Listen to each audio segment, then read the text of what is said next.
अस्सलामुअलैकुम दोस्तों, क्या हाल चाल है। बात करेंगे ईद उल फितर 2022 के मतलब। आज 30 अप्रैल है और दिन है हफ्ते का।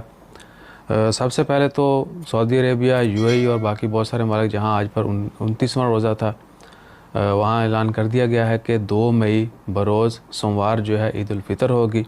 आज चाँद नज़र नहीं आया। सऊदी अरब, यूएई और वो तमाम ममालिक जहाँ आज 29वां रोज़ा था वहाँ पर 2 मई सोमवार वाले दिन ईद होगी। तो हमारी तरफ से उन तमाम दोस्त अहबाब को ईद मुबारक।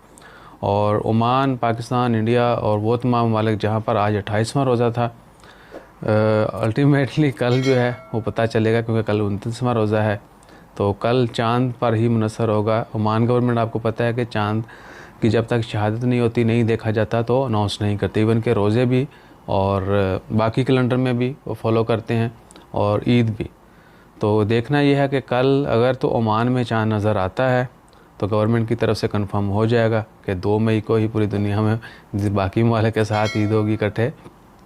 अगर चाँद नज़र नहीं आता तो फिर 30 रोज़े पूरे होंगे और फिर समझ जाएं 3 तारीख को ईद होगी।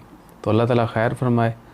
जहाँ जहाँ ईद है 2 को, उनको एडवांस मुबारक। बाकी जैसे कल ओमान कंफर्म करता है वो भी शेयर करेंगे। जज़ाकल्लाह। अल्लाह हाफ़िज़।